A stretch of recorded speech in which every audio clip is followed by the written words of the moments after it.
आता आपल्या आवडत्या मालिकेचे संपूर्ण भाग मालिका प्रसारित झाल्यानंतर लगेचच पाहू शकता फक्त सन नेक्स्ट वर. भारतातील प्रेक्षकांसाठी मोफत सेवा. गौरव 2 घास खाऊन घे, तिकडे उशीर होऊ शकतो ना. नाही नको, भूक नाहीये मला. असं करून कसं चालेल रे? हे आधी तुम्ही स्वतःला सांगा. गेले 2 दिवस तुम्ही काहीही नीट खाल्लं नाहीये. माझ्या म्हातारीचं काय मेलं? असं बोलून कसं चालेल? मग तुमचीच तब्येत खराब होते. सकाळपासून एका चहावर आहेत फक्त. हो आई, असं करून कसं चालेल आई? तुम्ही दोघांनी थोडं खाऊन घ्या. खरंच सांगते बाय, माझी बाई येईपर्यंत ना घशाखाली काय घास उतरायचा नाही माझा.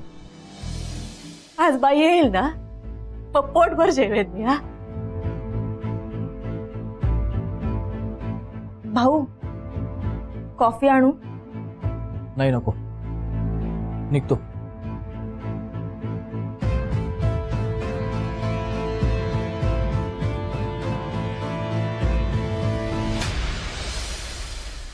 ओके, काय बातमी आहे? अरे वा, कोकण रेल्वेचं ऑनलाईन बुकिंग सुरू.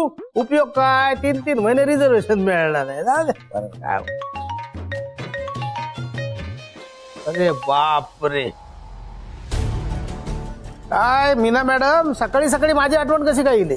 मला ना खूप टेन्शन आलंय. टेन्शन? आता तुमका कसला टेन्शन दिला?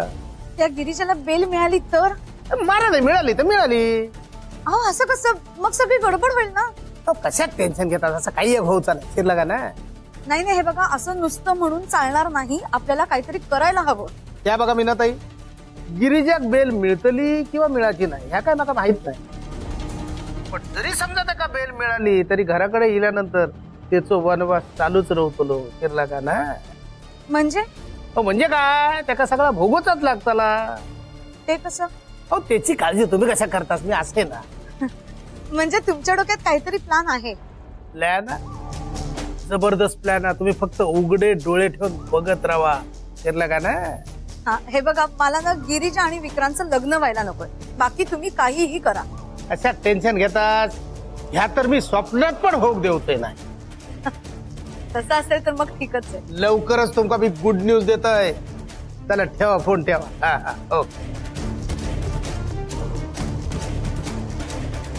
गिरिजा, तू कायमची जेलमध्ये अडकली पाहिजेस, तरच माझा मुलगा तुझ्या तावडीतून सुटेल.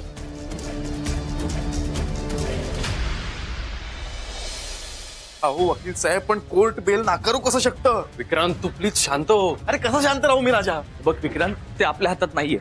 वकील साहेब, तुम्ही म्हणाला होता ना की? हो, मी म्हणालो होतो. मी पूर्ण प्रयत्न पण केले, पण त्या मुलाचं निधन झाल्यामुळे बेल मिळणं कठीण झालंय. अहो पण आता गिरिजाचं काय होणार? मी हार मानलेली नाहीये. मी आणखीन एकदा याचिका दाखल करणार आहे, पण तोपर्यंत गिरिजाला काही दिवस कस्टडीमध्येच राहावं लागेल.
सॉरी, मला यायला थोडा उशीर झाला.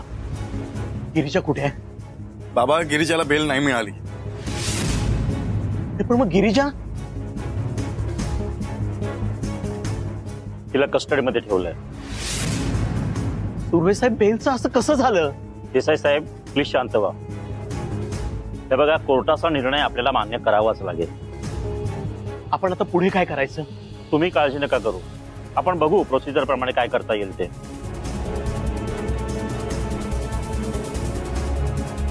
हे बघा, काही करून गिरीजाला यातनं बाहेर काढा. माझे पूर्ण प्रयत्न सुरू आहेत. डोंट वरी.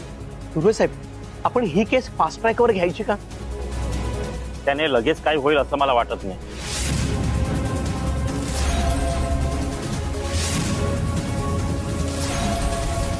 मग आता आपण नेमकं करायचं काय? माझा ऐकाल तर आउट ऑफ कोर्ट काय सेटलमेंट होते का बघूया आपण.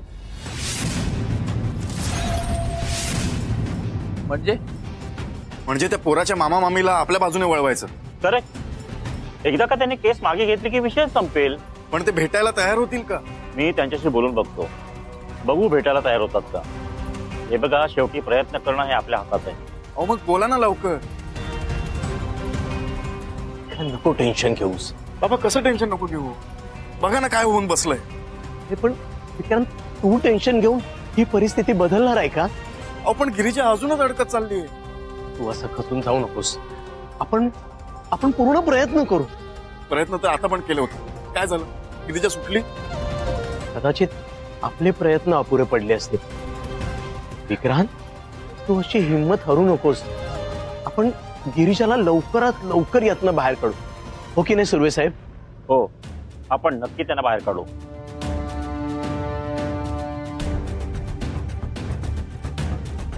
गौरव, आता तू गिरीजा सोबत खंबीरपणे उभं राहणं गरजेचं आहे.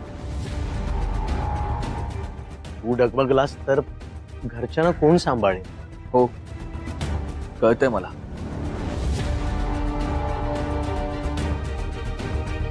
मी घरी जातो आणि ताईसाठी लागणारं सामान तिला आणून देतो.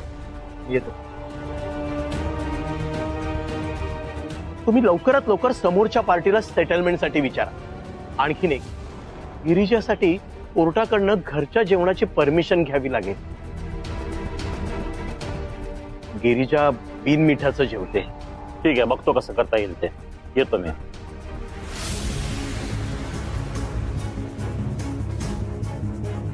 विक्रांत, चल आता आपण घरी जाऊ.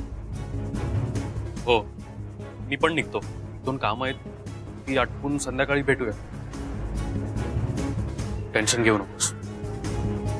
चला काका, येतो.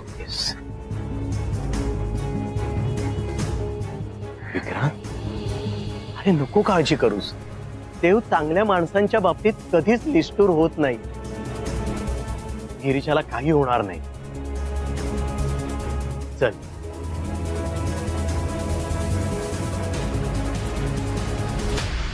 काय सांगताय काय? म्हणजे काय तुमका हव्या तसाच घडला.